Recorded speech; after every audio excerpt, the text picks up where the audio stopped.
Mali, in the hills of Dogon country, in a remote village called Banjugu, a smallholder farmer named Anta begins her day. There are 7 people in my family.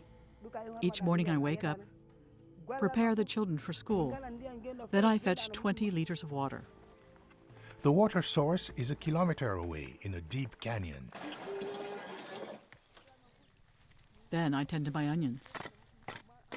In the afternoon, I cure the millet for the evening meal. When it's time to sell her crops, it's another long trek. I have to cross 3 valleys to get to the Kokola market. The market is not easy.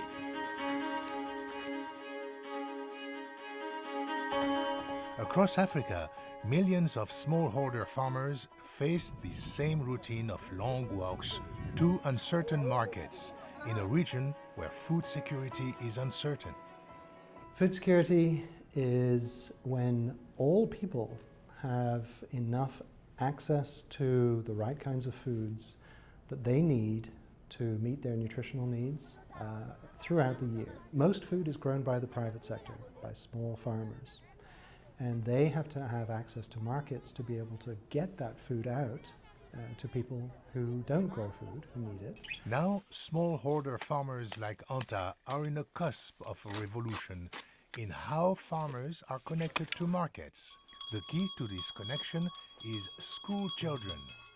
It turns out that one of the most reliable reducers of poverty in Africa is school attendance. For every additional year of education, every one additional grade that a child stays in school has a measurable impact on national economic growth and poverty reduction as a result of that.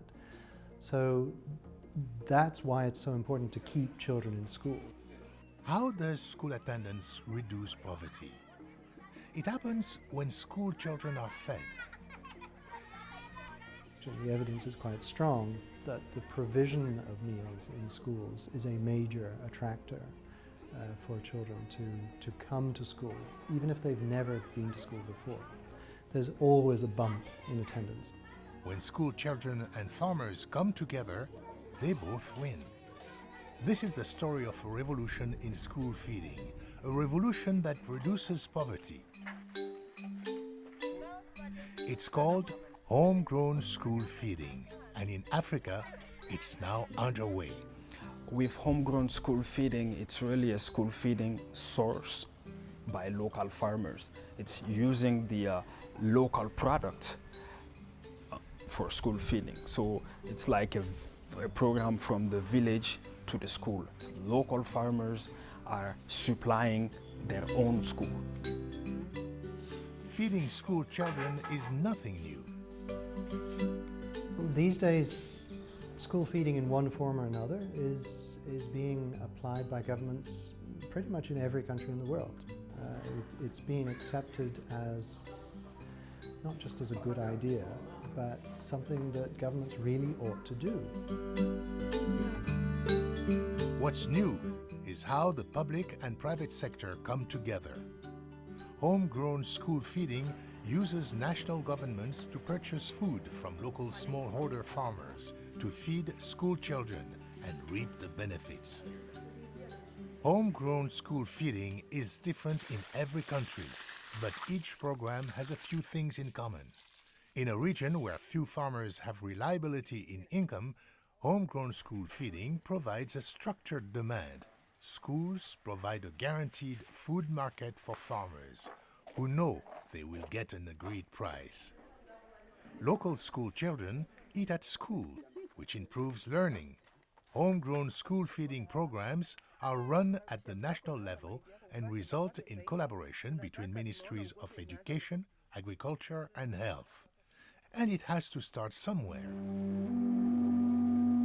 Mali has undergone conflict that has torn its north.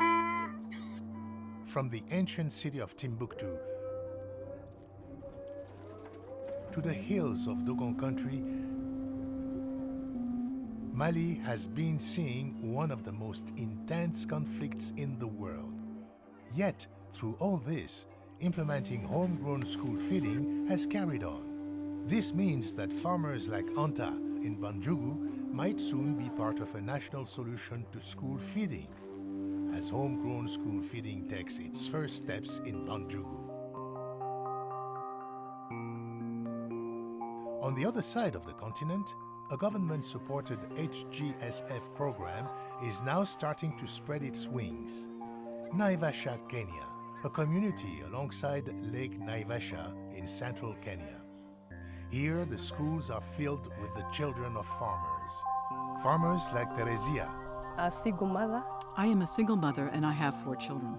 We stay alone because my husband passed on 2 years ago. I sustain the family alone. I take care of the children and I take the children to school. If they can be spared from farm duties to get to school. That school is North Karate Primary School, and it is here that the Ministry of Agriculture began a homegrown school feeding program.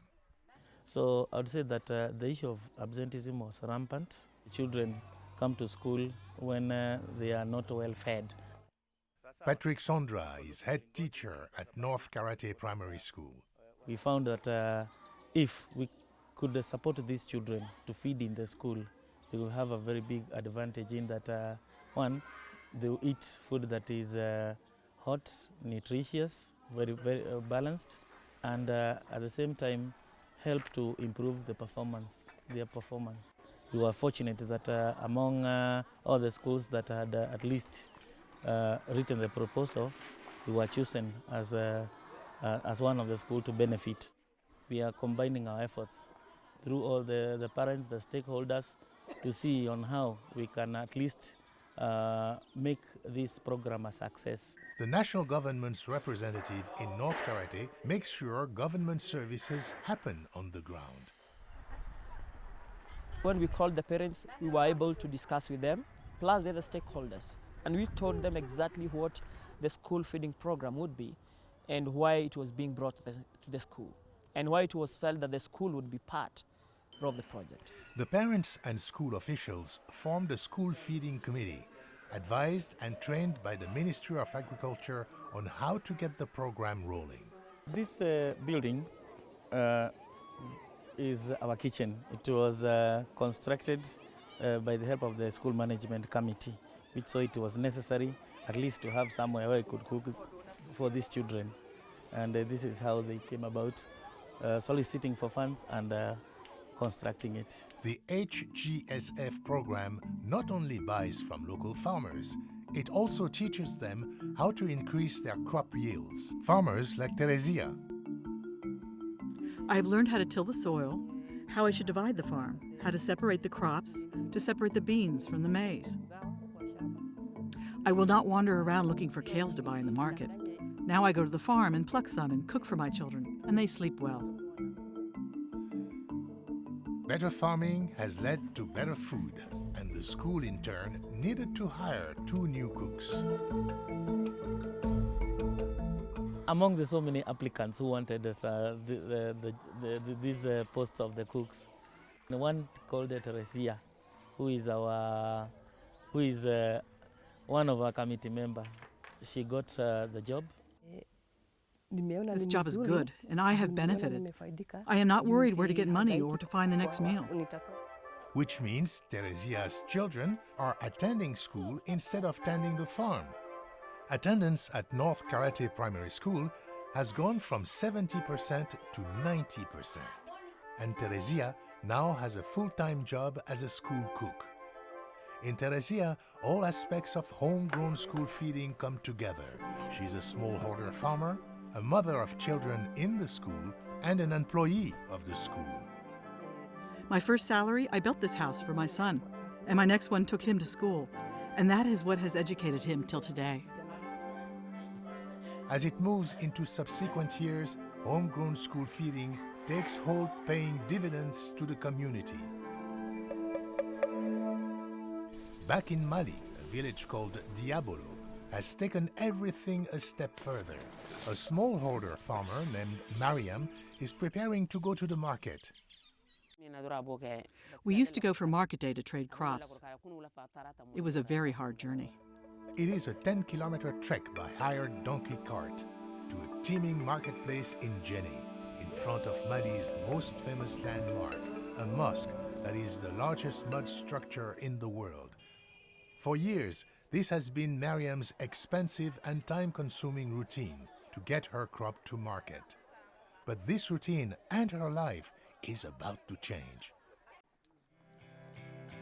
That's because Mariam has just been selected by Diabolo's school to provide its meals, which means the children here will eat fresh, nutritious, locally grown food. And Mariam's new market for her crop is now 10 minutes away, not 10 kilometers. This is homegrown school feeding in action. In the past, the school meals came from overseas. At that time, we didn't even know the food was coming from abroad. But with time, we came to understand and were disappointed. Like in Kenya, with government support, the school formed a feeding committee to look into using local food in schools. We were not sure of the quality of the food that was brought by those organizations. It wasn't the taste we wanted. With the local product, we are getting the taste we want. It's no surprise that children prefer home cooking. So the committee took bids from local farmers to provide food for the schools. Their school management committee, they have a call for bid program, and farmers have to apply for the bid. They make an announcement in the village. The people who are interested write their name on an envelope. This year I was chosen. I was lucky. It's more than just assuring that food is locally grown. It ensures transparency and avoids corruption. The tenders are published, the bid amounts specified, and quality control inspections at the school level ensure that the program funds school feeding only. And if you are accepted, you bring your product, and they have a technical agricultural agent come to their school, really inspect the cereals supplied by local farmers, see if they are proper for consumption. And when Mariam's food passed the test, she became one of the providers of nutritious, locally grown food to Diabolo's school children.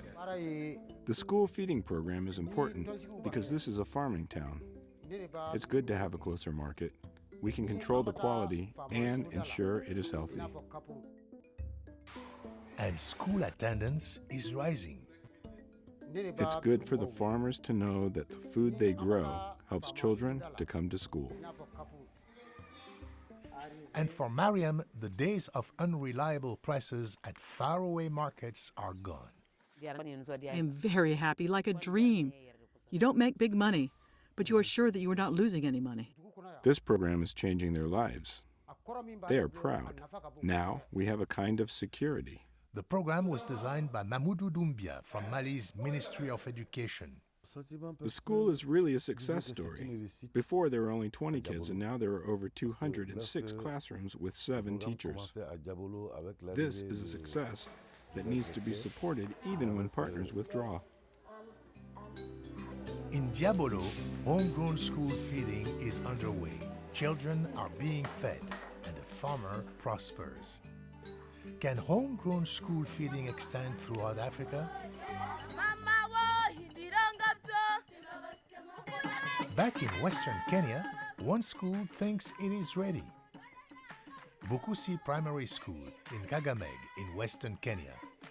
2 years ago, it was just another school in a region where 2/3 of the population lives in poverty. This region is an agricultural region. Most of the people actually are peasant farmers. Small scale, they just produce enough to feed themselves and not throughout the whole year. So it is actually feeding from hand to mouth. Regina teaches at the school. The children in this school have gone through turbulent times because there are times when we have no harvest. Before, children had to go home to get their lunch. Others would just stay in class with no lunch. And some had to leave their homes even without breakfast. And they have to stay at school the whole day without any meal until in the evening when they go back home, and they are also not assured of having a meal. One of those hungry students was Audrey. Audrey is a hardworking student. But 2 years ago, she lost the parent, and it was very difficult for her. But thanks God, the uncle took her, and they stay with the uncle, who is just staying near the school. It's a stone throw from the school. That uncle's name is James, and he's a smallholder farmer. I was not able to help her much. I was doing small-scale farming that was not doing well. I had problems planting maize. I never knew how to space the crops. I used to plant randomly. Just as he came to Audrey's rescue, Audrey one day came to her Uncle James with news that would change their lives. Audrey came and told me that the school wanted to start a school feeding program. It was true. Head teacher Moses Mete had made the proposal to the Ministry of Education. I filled the proposal. After some 2 months, they came back and told me, your school has won, you will be given the program. When I heard of this feeding program, first of all, it came like a dream. And I was like, is it a reality? But indeed, when it started, it's like a miracle that has just happened. But it's a miracle that grows out of hard work. I applied for the tender to supply food to the school, and the school told me to go for training first. I was taught on how to space my crop and the quality of the seeds to use, and how to portion the fertilizer when planting. On nutrition, we were taught on diversification of foods, to include foods that add energy and vitamins such as beans. These better farming skills increase rural development. I started to yield more on my farm. He's an entrepreneur who wanted to increase his production, and from his 3-acre farm, he was able to take the technologies which were taught in school and implement. The reliable, structured demand for his crop has changed James' life. The output of his farm is up more than 500%. When I started, I produced 18 bags of maize, and then progressed to 32 bags, then 50. Then I reached 86 bags last year. Today I have 100 plus bags. In school, Audrey, who once went hungry, is getting fed. In the last exams, she was actually position 3. I see she has a lot of potential, that even in the national exams, she is likely to perform very well. Audrey is not an isolated case. In the 2 years since the school feeding program began, Bikusi Primary School has been transformed. In Kakamega, Bikusi Primary School, they were able to increase their performance index from 242 to 276, which is quite substantial, which means that more children were able to access secondary schools instead of them dropping and going back to the village. And we were awarded a certificate of best improved school in the district. And this lunch assisted the children to improve. The question of malnutrition, it is not there now. And James, the farmer, is not finished learning either. Through the school feeding program, the Ministry of Agriculture has also trained him on how to store grain. That has boosted the price he gets. The training on storage has helped me when I harvest. I store my grain and wait for when the prices are at a higher profit. This surplus he can sell outside the school and increase his profits. And James is reinvesting his profits in better farming and a better life for his children. I used to live in a small mud house, but since the program, I was able to build a bigger stone house. The structured demand of homegrown school feeding has allowed James to invest in his farm and increase his productivity, selling not just to the school, but everywhere. This is how homegrown school feeding works, increasing skills and the development of rural communities. Kakamega area, there are a lot of more farmers taking up technologies of improved use of fertilizers and quality seeds, and they have been able to produce more food. So increasing food security has been also a major benefit. I feel good when I see my child eating this food. I see her health improving. The evidence that school feeding works is clear, but school feeding is complex and challenging. It's not one size fits all. School feeding programs need to be designed to meet their local needs and constraints. Gathering empirical evidence of what's working and what isn't is crucial. Innovation and technology can help governments implement homegrown school feeding programs that meet their needs. There's even a web app that gives local farmers critical information on their meal ingredients quantity and price. This kind of innovation could make homegrown school feeding easier than ever to implement. In fully realizing homegrown school feeding, the government's support of the program is critical. Governments are simply connecting the dots, that by getting their own children into school early, keeping them there, having them come out as more productive adults, as well as more productive parents, is essential to the future of their countries. The way my government did it, we wanted to create a cycle. So we said we should make school feeding home-based.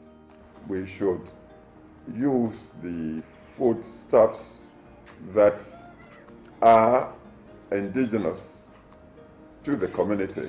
And so with this, we created the cycle of helping the small farmer in the village sell the produce, and then the mother also gained some employment, and the child got the benefit of good meal. Many groups are working with the Partnership for Child Development and national governments to improve school feeding systems in Africa and seeing results like James all over the region. No matter where they are in Africa, farmers who can't sell enough crops for a good price are less likely to send their children to school. Children who do not attend school are more likely to get poorer. With homegrown school feeding, this vicious cycle can be stopped. Farmers like Anta, Teresia, Marian, and James have a reliable market with good prices.